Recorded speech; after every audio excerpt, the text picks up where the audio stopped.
One, and looks like the countdown. Hold on, are we live? All right, okay. Looks like I am live right now.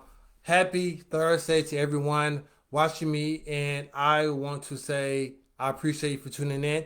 Look, I just wanted to drop a quick little nugget that I got from my big homie David Schwartz from his book entitled The Magic of Thinking Big. So I know I did a live stream about a week ago, or maybe it was earlier this week. I don't know, I'm kind of losing track of my days here. But I did a live stream and I was just talking about some of the key takeaways that I got from this book.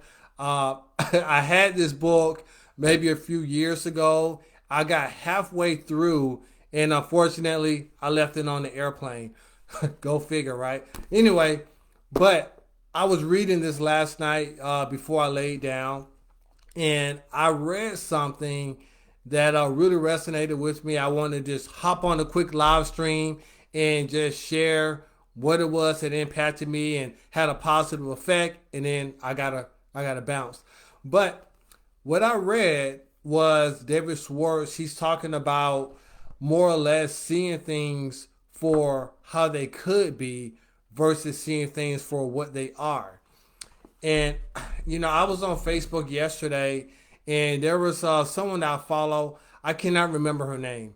I don't remember her name. I would love to give her a shout out, but she made a post talking about how everything small or everything big started out small. And I left a comment on her post. Whoever it was, if you see this live stream, like comment below because I love that post. I wish I would have like reshared it. Hey, top of the morning, Miss O'Neill. Good to see you on here. But yeah, I made a comment on her post and I said, Jeff Bezos with Amazon, they started out really, really small. Maybe a garage, if I'm not mistaken, or maybe it was a small room or something. But either way, Amazon started out extremely small in a garage or some kind of little small office, and they started out just simply selling books. Now, if Jeff Bezos, whether you love the guy or you hate him, whether you believe that he does a lot of philanthropy or you think he's rich, evil, conniving, whatever, I don't care. The bottom line is his company went from monopolizing books to monopolizing everything else.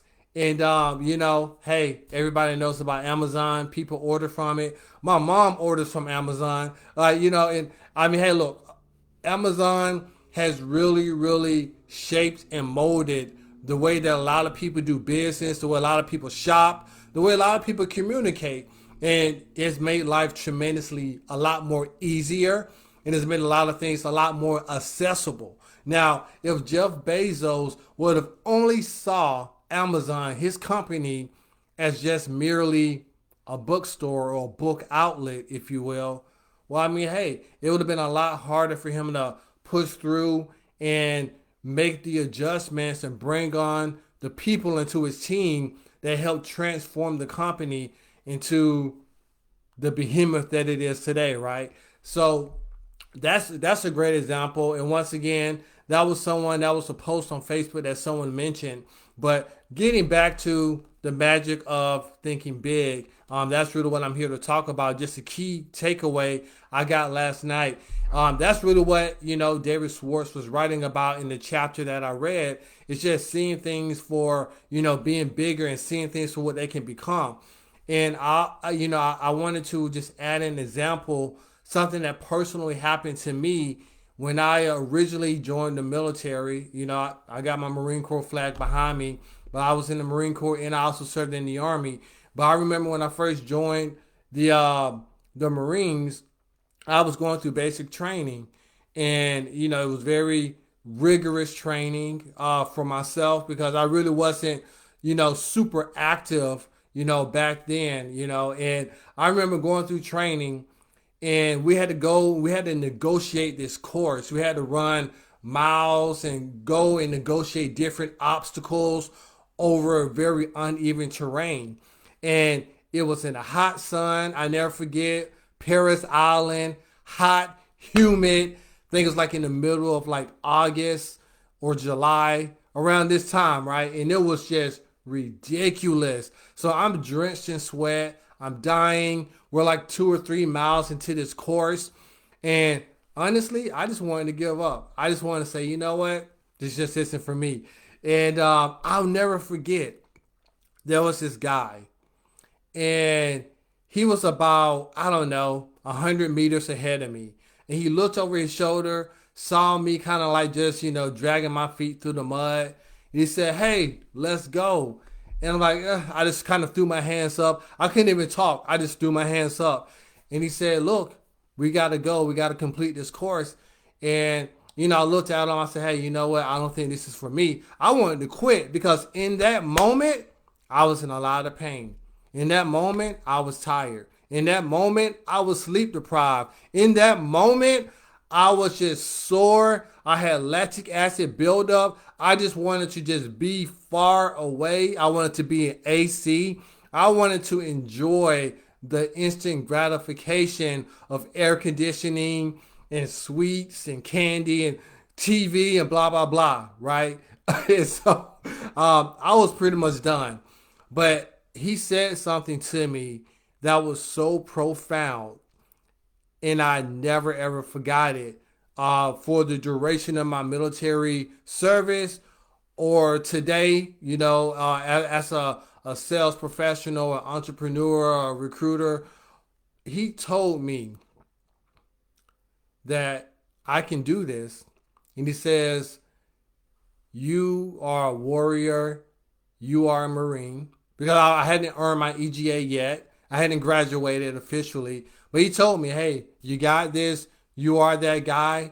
I already see it. I already know it. And his belief was so genuine, so sincere, that it actually moved and inspired me to put more pep in my step and ultimately move forward and actually get the course done. So just that person having belief in me really inspired me to have belief in myself. So, it's really powerful to see a situation for what it could become, but it's even more powerful when you see people for who they can become. Now, don't get it twisted.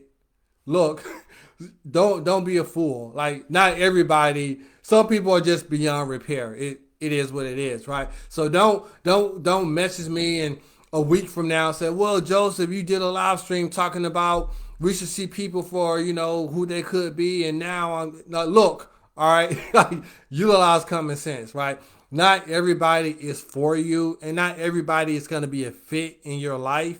But the bottom line is, if you are undertaking a new role at your job, maybe you're trying to be a leader in your family, or maybe you're trying to organize some people to do an event, raise some capital, or even launch a new startup. You have to have the ability to be a visionary and see things for what they can become. And that's really just the main nugget that I wanted to drive home that I got from this book, The Magic of Thinking Big. Honestly, I sell so many books on live streams. Honestly, I just love to read books.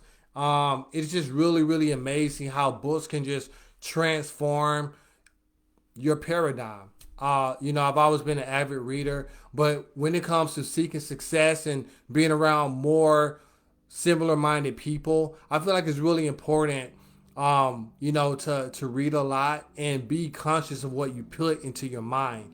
So that being said, I'm not going to talk you guys to death. I just wanted to share something that took me down memory lane, but something that also was very inspiring nonetheless. And hopefully you can take that and implement it into maybe a situation you're currently going through right now. And maybe you may not be where you want to be at in your life, whether it's, work, business, relationships, whatever the case may be. Stay positive, stay optimistic, and just don't forget that something can become something much greater than what it is today. All right. Connie says, you inspire me. Listen, I really do appreciate that. Thank you so much for that, Connie.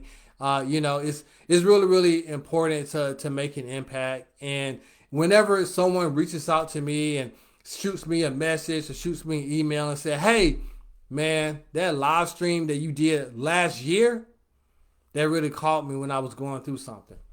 And if it wasn't for that live stream, hey, things could have been a lot worse for me. So, whenever I get feedback like that, that means the world to me. So, Connie, I thank you. Hope all is well out there in Tennessee. Hopefully, y'all are not getting as much rain as we are down here in Georgia.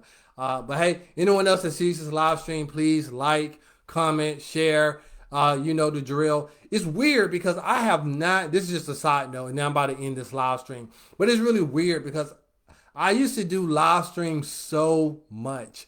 And they will always just pop up in the news feed, and I'll have so many people hopping on and commenting. I guess now Facebook, they don't really, rank live streams at like the tippy top anymore. I don't understand. I don't know what the deal is with the algorithm. So, hey, if you do like and comment, that will definitely help this circulate more in the news feed. I don't know. Maybe I gotta just go live more consistently. That'll probably rectify the situation. But whatever. I'm just speaking my mind and just kind of ranting now. But hey, I love you guys. Clinton says no rain yet, but it's coming. Rest assured, that rain is coming to see you. But anyway, love you. And if you don't have this book, get the book, The Magic of Thinking Big. I don't get any kickback. I'm not an affiliate. I do not know David Schwartz. It's just a really awesome book. Anyway, have a great day, guys. Make it productive. Make it great. And I will see you on the next live stream.